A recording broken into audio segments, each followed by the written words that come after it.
வணக்கம். இன்றைய நிகழ்ச்சியில் நம்ம ஏகாதசி விரதம் சமையலை பற்றி நம்ம பார்ப்போம். ஏகாதசி விரதத்துக்கு நிறைய பேர் அந்த காலத்தில் என்ன பண்ணுவாங்கன்னா, வெறும் துளசியும் தண்ணீர் மட்டும் குடிச்சிட்டு இருக்கவங்க இருப்பாங்க. அதுக்கப்புறம் ஒருத்தர் தேங்காயும் பழமும் மட்டும் சாப்பிடுவாங்க. அதுக்கப்புறம் அடுப்பில் ஏற்றாதது, அடுப்பில் வச்சு கொதிக்க வைக்காமல் இருக்கிற பொருளாக செஞ்சு சாப்பிடுவாங்க. அது எப்படின்னா, பச்சரிசியை இடித்து சலித்து எடுத்து வெல்லத்தை பச்சையாகவே பாகு காய்ச்சாமல் வெல்லத்தை பச்சையாகவே அதோடு சேர்த்து நல்லா பிசைஞ்சிட்டு ஏலக்காய் போட்டு பிசைஞ்சு அதை சாமிகிட்ட வச்சு நைவேத்தியம் பண்ணிவிட்டு அதை சாப்பிடுவாங்க. அதுக்கப்புறம் நமக்கெல்லாம் பசி தாங்க மாட்டேங்குதுன்னா பச்சரிசி உப்புமா கிளறி சாப்பிடுவோம். அன்னத்தை பின்னமாக்கி ஒன்றுன்னு சொல்லுவாங்க. சாதமாக இன்றைக்கி சமைச்சு சாப்பிட்றதில்ல, அன்னத்தை பின்னமாக்கி அரிசியை வறுத்துறதுனால அது பின்னம் பண்ணிடுறோன்னு அர்த்தம். அன்னத்தை பின்னமாக்கி ஒன்றுன்னு சொல்கிறதுக்கு தகுந்த மாதிரி நம்ம அரிசி உப்புமா கிளறி அதை வச்சு பச்சரிசியில் செஞ்சு அதை வச்சு நம்ம சாமி கும்பிட்டுட்டு நைவேத்தியம் பண்ணி சாமி கும்பிட்டு நம்ம சாப்பிடுவோம். இப்போ அந்த பச்சை மாவு சொன்னேன் இல்லையா, அதை எப்படி செய்கிறதுன்னு நம்ம பார்ப்போம். பச்சரிசியை நல்லா கழுவி 1.5 மணி நேரம் ஊற வச்சுருக்கேன். ஊற வச்சு லேசாக உணர்த்திருக்கேன். அதுக்கப்புறம் அதை மிக்சியில் போட்டு அடித்து நல்லா கொஞ்சம் பெரிய கண்ணு சல்லடையிலே நம்ம சலித்து எடுத்துக்கலாம். இப்போ மிக்சியில் போட்டு அடிக்கிறோம். தண்ணி ஓரளவு உணர்த்திட்டு போடணும். இன்னும் கூட உணர்ந்துருக்கணும். நேரம் ஆகிடுச்சு, சாமி கும்பிட்றதுக்கு நேரம் ஆகிடுச்சுன்னு போடுறேன். சளிச்சு எடுத்துகிட்டு திரும்ப போடும்போது சரியாயிடும். வேணாம், அரைச்சிட்டேன். இந்த மாவு உதிராக வரும்.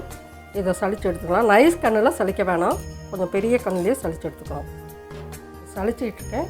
இதில் சலிக்கிறதுல சேர்கிற குருணையை மறுபடியும் மீதி இருக்கிற அரிசியோடு சேர்ந்து நம்ம அடிச்சிடலாம்.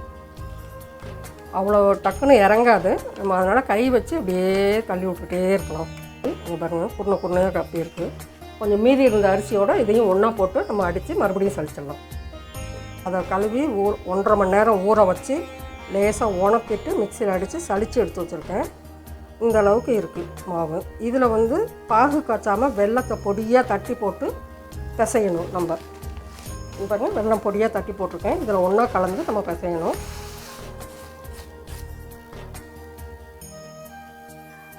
வெல்லத்தை நைஸாக தட்டி பிசைஞ்சிட்ருக்கேன். இந்த வெல்லம் இன்னும் கொஞ்சம் பத்தலை, இன்னும் கொஞ்சம் நைஸாக தட்டி போட்டு பிசையலாம். இதில் கட்டியாக இருந்துச்சுன்னா நல்லா அழுத்தி விட்டுட்டு பிசைங்க. இதில் ஒரு 5 ஏலக்காய் தோல் நீக்கி பொடி பண்ணி வச்சுருக்கேன். அதை ஒன்றா சேர்த்துருவோம். ஒன்றா சேர்த்து நல்லா இறுக்கி பிசைஞ்சிடுவோம்.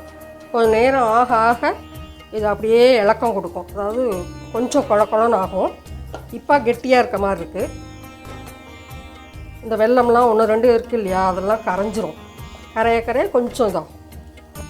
மாவு பிசைஞ்சு முடிச்சிட்டோம். லேசாக அங்கங்கே சின்ன சின்ன குருணையாக வெல்லம் இருக்குது.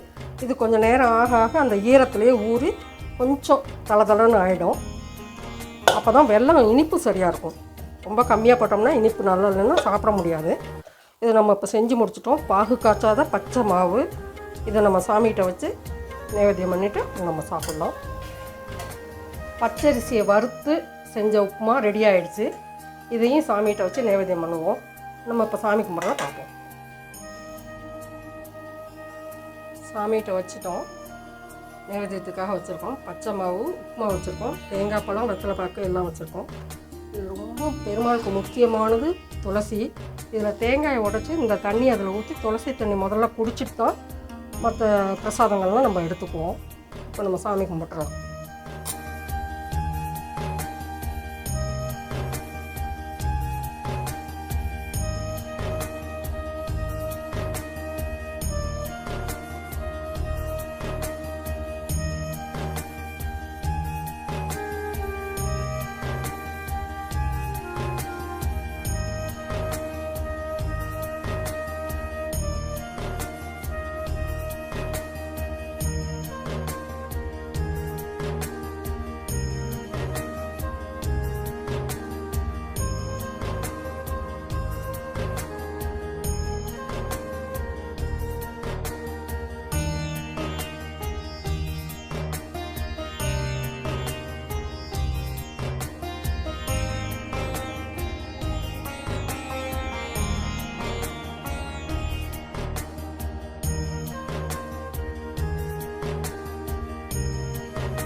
முடிச்சிட்டோம். நைவேத்தியம் வச்சு சாமி கும்பிட்டு முடிச்சிட்டோம். இனிமேல் நம்ம சாப்பிட ஆரம்பிக்கலாம். எனக்கு ஏகாதசி விரதத்தை உங்களோட எல்லாத்துக்கிட்டையும் பகிர்ந்துக்கணும்னு ரொம்ப ஆசைப்பட்டேன். அது இன்றைக்கி பகிர்ந்துக்கிட்டேன். பார்த்துட்டு சாமி கும்பிட்டு சாமி பெருமாளோட அருளை எல்லாருக்கும் கிடைக்கணும் அப்படின்னு நான் வேண்டி கேட்டுக்கிறேன். நன்றி. அடுத்த வீடியோவில் நம்ம பார்ப்போம்.